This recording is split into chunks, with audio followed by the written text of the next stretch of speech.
espresso from the Macedon Rangers and District Motor Club. Prost. Cheers, mate. Has it been an easy morning? Relatively, yeah, pretty much. Yeah. It's always fairly easy once everyone gets here and just gets into the groove. They just go out and do their thing. So yeah, easy. We're here at Hanging Rock. We've been here most part of the morning, setting up for the event tomorrow. With me, I've got Alan Martin. Alan is the Picnic at Hanging Rock coordinator. Alan does all the decisions on how this day will go ahead tomorrow. Hopefully it all runs like clockwork. You guys have put a lot of planning into it. Oh yeah, look at this. There's weeks of planning sort of from just before Christmas on. Yes. Most of it's phone calls backwards here and there, emails, all that stuff, but you know, we get together a couple of times and discuss changes or better ways to do things. But that's weeks of planning. That's what should be done. It's about trying to improve each. Yeah. On 12 months of thinking. Yes. About a month and a half of planning, and then about 3 or 4 weeks of stressing. And hopefully it all goes well on the day. Yeah, usually does. We've got a nice full-bodied red in front of us here. Yeah, we have. It's. I think it's called a Zephyr, is it? It is a Zephyr. What colour is it? It is imperial maroon. A bit like a burgundy, is it? Not quite. It's a burgundy. It's a similar colour. It's the same colour as was on like anything Ford here did in the 60s. The XRs, XTs, Mark II Cortinas. They had the same colour. They called it something different in Australia, but that's the English name. So it's a Zephyr. It's a Zephyr. Yeah. And what year is it? 1964. 64. Now it has a few unique features that I haven't seen on a Zephyr before. Namely, it's a station wagon or an estate car. An estate car by correct definition, yes. Yes. Now you have to The colonials call them wagons. Yes. The proper English people call them estate cars. And what's the historic reason for that? Because in England they have estates. And whereas therefore, in the USA and Australia we have cattle stations. Yes. Which is probably lucky they didn't call it a farm wagon or something here. But that's the estates. The estates would have an estate car to do various chores around the place. But because they didn't have utes really. Zephyr didn't make station wagons, did they? Or actually Mark II, I remember a Mark II. Yes, Mark II. In the Mark I, there was very, very rare station wagons out of the UK, which were made by the same coach builder, Farnhams of Abbott. Abbotts of Farnham in England. Yes. So Ford would send the Mark I Zephyr down there and they would convert it into a very unusual looking little estate car. Extremely rare, probably one of the rarest cars in the world now. There's only 7 known examples of the Mark I. Of the Mark I. Then the Mark II, I think, was probably more prevalent, shall I say? Yeah, Mark II was more common. Made in the factory, weren't they? No, Mark II was also converted via coach builder in the UK, the same coach builder. Yes. And they had an unusual feature in that they used a sedan sloping rear doors. Yes. And they used a one-piece swing-out door on the back. Right. In Australia, a very well-known man by the name of Lou Bant, who is accredited with designing the first utility car, he went to work on the English design and went, no, that looks rubbish. So he squared off the rear passenger doors and put a tailgate with a wind-up window in it. So it's a totally looking car in Australia. The rear passenger doors on this car are custom built, are they? No, on the Mark III, change again. The Mark III is based on the Zodiac. Now, the question, or more of a query, what's a Zodiac? A Zodiac is effectively, we're talking Zephyr is a Falcon, Zodiac is a Fairmont. Okay. So that's how it all fits in. So the Zodiac was an upmarket version of the Zephyr. Yes. So it had the twin headlights, totally different tail light cluster, the same as what this has got. Yes. Embellishments, a big huge chrome embellishment across the back, extra chrome, different bumper bars, totally different dashboard. So it was a much more luxurious version. So the doors on this are off as Zodiac? Yes. Okay. Sedan, yep. Okay. And it is a Mark III? It's a Mark III, yes. Right. And some of the other unique features is it has a bench seat. Standard. Yep, bench seat. There was an option to put a bucket in cars back then in these. Yes. But a very, very rare. Not many people paid the money for it. So you could get the Fairmont XP Fairmont exact same bucket seat we had here, they put in those in the factory in the UK. Now the rear door is a custom piece, is it? Yes, the tailgate's made by Abbotts of Farnham, custom made out of fiberglass. Okay, right. And now that's, shall I say, a standard sedan as you've described from Farnham as an estate. So you would go into the dealer, Ford dealer, and you could order a estate car. Yes. If they didn't have one, you would effectively be buying the sedan, the Zephyr sedan. Yes. They would ship that sedan down to Farnham, which is down the south end of the UK. Mm-hmm. They would supply them with the rear quarters, rear doors, and I think a roof panel. Yes. And tail lights and anything that was Zodiac. Yes. They would supply that with them, and then they would cut up the sedan and hang the doors on it. They'd have to put an extra B pillar in it because the sedan has a big wide C pillar. Yes. They'd take the Zodiac B pillar. Yes. The Zephyr B pillar and put it in as a C pillar.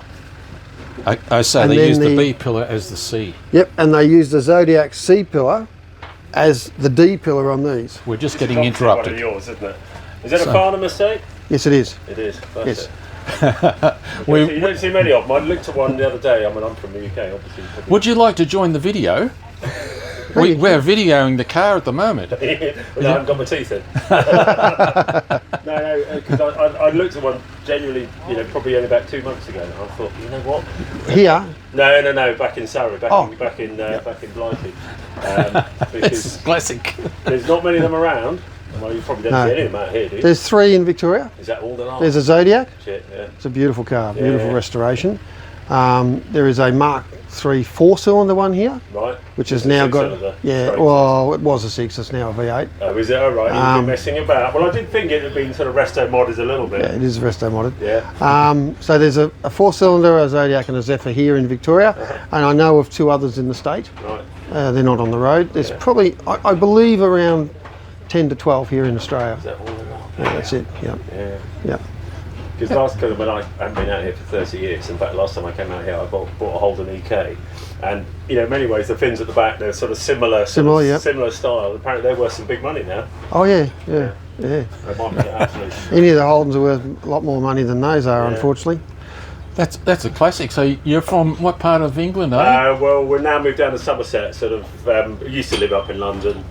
Yep. And then we moved down to Somerset. And are you coming to the show tomorrow? Yeah, we are going to. Yeah. We're just staying with friends. Kathy's old friend. She married a good mate of mine from school, but since divorced. But we're still kept in touch. And brilliant. A couple of days here, then a couple of days on the other part of Melbourne, and then we're off to Sydney to see some old school friends, and then going to hook up with one of our daughters and go to Perth for 10 days. Oh, you're getting around. A little tour. You're going to see more of Australia than I have, and I've been here for 64 years. Well, that's always the way, though, isn't it? When you live in we're actually planning to go to the UK next year. Yeah. But that is the way. It's like, when did these guys last go to Hanging Rock? I mean, they live 5-minute drive. Yes. Yeah, I've only been here twice since we've moved down, and you think, come on. Have you walked up the rock? Your doorstep. Yes. You done the walk? Yeah, just been up top. It's fabulous, isn't it? Good, isn't it? Yeah, it's fantastic. unique. Yeah. I did geography at uni as well, so I go, well, I don't really understand what it looks like a volcanic thing, and then of course having seen that it's a mamelon. Yes, it's not like a volcano. No, absolutely not at all. Just the remnants of what's left. Right, they're all waiting. I have a quick nose around the car. Thank you very much. Enjoy tomorrow. Have a ball. Come and get some merchandise. Lena will look after you. Merchandise? What are you selling? And what, you doing them up, are you? No, we're selling T-shirts and caps and... What, all Farnham model caps? No. Can't get anything Farnham. It's impossible. Well, funny enough, people we're with, who my mate, he now lives half the time in Melbourne and half the time in a Surrey town called Farnham. Oh, really? Which I presume is where they first started making them. Well, that's it. The Abbotts of Farnham. There's a building there. It's now, I can't remember what it is now. Maltings, is it? It could be. And on the front is a plaque that says it is the original... I'll Google it tonight and have a look. Yeah, well, that building is the original Abbotts of Farnham building. Yeah, well, funny still enough, there. So I know Farnham really well. I used to go drinking there as a kid. It's a small world. Isn't it? It's crazy. Now, where were we? We're talking about the tailgate. Yes, so the tailgate's fiberglass. Okay, and a unique rear screen. Surprisingly, they actually made a one-off screen for the estate cars. So the sedan that has a sedan one in it because the screen is so unique. I can't get a replacement. So that has a sedan one in it, and most people wouldn't notice. A sedan rear window. Yeah, so a Zephyr sedan rear screen. Oh, well, that's handy to know. Yeah, so and I've got spares of those, but I can't get the original screen for this. Now, I have noticed it's an automatic. Yep. On the column. Yep. But that was original. Now, what we've described to date is all standard features of the Mark III. I noticed it's wearing Krager. Yep. And there's also something under the bonnet. Yep. It's not a 4-cylinder and it's not a 6-cylinder. No. So it looks like a V8. Yep. What is it? It's a 96 Thunderbird 302 Windsor.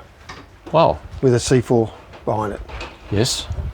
And is there any work done to the diff? That has a Centura diff in it. It had that in it when I bought it. So the conversion was done before I bought the car. Yes. Half the reason I bought it, to be honest. So the only real conversion to get that engine in there is cross-member. So did you modify the Zephyr cross-member? Okay, so cut it and drop it. Yeah, well, no, you don't cut the cross-member itself. You cut off the engine mounts and you fit a triangular-shaped flat plate. They've been doing it since the 60s. Yes. And it just means the engine just now has those big wide mounts the V8 or the Falcons had. The saddles just sit straight on that flat plate. Okay. It's that simple. Yes. They're made for a V8, these cars. They really are. And how does it run? Beautifully. It does? Beautifully, yeah. No heating issues? No, it still runs a standard Zephyr 6 radiator, which were a standard 4-core radiator. Yes. So it touch wood, I've never had any, and most of my mates who've got V8s and have never had an issue with overheating caused by the radiator. Yes. So as long as the radiator is healthy, it will never overheat. Now, I would imagine this is quite a rare car, is it? It is, yes. So the Mark III Zephyr is fairly common? Yes. They were made here in Australia. Yes. But a Mark III Estate is what sets it apart, is it? Yes, the estate version is rare. And it was rare back in the day because it wasn't sold like what estate cars were station wagons were with our Falcons and Commodores. Yes. You could just literally go in and I'll have that station wagon. They had a dozen of them. So, because they were a special order thing, they didn't sell a lot. So you're in the Zephyr Zodiac Club? Yes. And to your knowledge, how many of these do you know of? I know of 3 registered ones in Victoria. Mm-hmm. At least another 2 or 3 not on the road that I've heard of but never physically actually seen. Mm-hmm. And all counts are probably less than a dozen in the country that we know of. 12. Certainly less than 20. Yeah, which we believe production, because it's very hard to get, there's no production figures around, could be 1,500 top worldwide to start with. Yeah, certainly. Because they were an expensive car in the day too. For what they are, an estate car. Mm. Okay. Yeah, because of the whole conversion factor, they were quite they were up in Jaguar money, I believe. By the time you bought the finished car, you were up around the mark of the cheapest Jag. Yeah, well, yes, certainly. So they weren't for just everybody. The police had plenty of them. Did they? Yeah, the police had them. They used them for highway cars. Yes. So they would take all their, because back then when they did a highway roadblock and stuff, they would have all these big signs they'd have to pull out and all this lighting and all this stuff. They'd put them in the back of these wagons. Okay. Yep. They had them with the Mark IIs as well, and they'd chuff them off out to the highways, or the motorways as they call them. Yes. Have all their gear there and set them up. The mirrors, are they standard? No, they're just a aftermarket. There's no mirror works well on these, unfortunately. The only mirror that works well on these is way out on the ends of the guards. Yeah. And they look terrible. Yes. They look pox. But I've got an idea of some Holden mirrors, sadly, that the LH Tirana ones, the body coloured ones. Yes. They're about the only mirror I can find that sits. Yeah, well, they're not out of keeping with what the car is. No, they suit the car, but you can't see. You can't see much. It's down too low. Okay. They're too far below the body line. Yep. Now, the back windows, I noticed, they turn out. Yeah, they open out. Do they work okay? Yeah. yeah. They do? Yeah, they work fine. Has the car got air conditioning? No, no. Okay, so No, you'd benefit from the flow through. Yeah, it's got a full flow through. Open your front vent windows, open your rear vent windows, and it flows through. Yes. And it's pretty. I haven't had any dramas with feeling too hot in it. So how long have you had the car for? I bought the car from Harvey Bay in Queensland about 2.5 years ago. Mm-hmm. What are we at? 2026? In that condition? Yeah, 2023, I think it was. It looked like that. Mm-hmm. Different wheels, had Falcon wheels. But then we did a rebuild on it when we got it home. Okay. Because... any respraying? Yeah, the whole front, we had an accident on the way home. Ouch. Wrote the whole front left-hand corner off. Ouch. Partly due to the really, really bad setup on the brakes and stuff, and slightly slippery road and downhill run. That would have really hurt. Yeah. So the whole front's been resprayed. Back right-hand quarter. Tailgate had to be redone because the paint was bubbling on that. So it's had a bit of respray, and it does need a proper... tidy up. Right back to get all the chrome off and give it another spray. But so what other unique features do we have on this car? Not much else. Surprisingly, one of the most unique things is those amber indicators on the front. They look like they're off a Rover or something. Well, they came out clear in these. Yes. They were a clear amber. But that wouldn't have... The later models had a split one that was clear on the inside, amber on the outside, and it had two filaments. Yes. So one was your Parker, one was your indicator. Good friend of mine, Gary Dole, in the club, he had a Mark III Zephyr and he had these on it. And he'd bought them at the Bewley Swap in the UK 20 years ago. Uh-huh. And they looked terrible on his car because it was a blue car. Yep. And he walked out one day and said, let's try these on your car. And they looked just made for it. So and what originally would have been there? Just the same lens but clear. Ah, sorry, okay. Identical lens. Yep. I later found out, I was down at a Zephyr Car Club of Victoria meet, and one of the guys who's been around these things for 50 years said, oh, you've got the German indicator lenses. Sorry, what do you mean German? He goes, this was a German market. He said, you couldn't have wide indicator lenses in Germany, so they made the same lens in amber. Ah, right. And he said, in 50 years of being in these cars, the only set of those I've ever seen was in Germany. Well, there you go. So they're probably rarer than the car. Fantastic. I think we've covered it. All right, brilliant. Brilliant. Thanks, Alan. Absolute pleasure, mate. Thank you very much. No worries.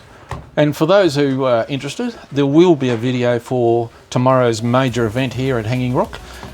Please have a look at it, check it out, and get down and get down and get dirty. If you don't get to it this year, get here next year because you're missing out. Well, of course, next year, the big 4-0. 40th anniversary. Absolutely. Yeah. I've already planned the T-shirt. How's that? There you go. Yeah.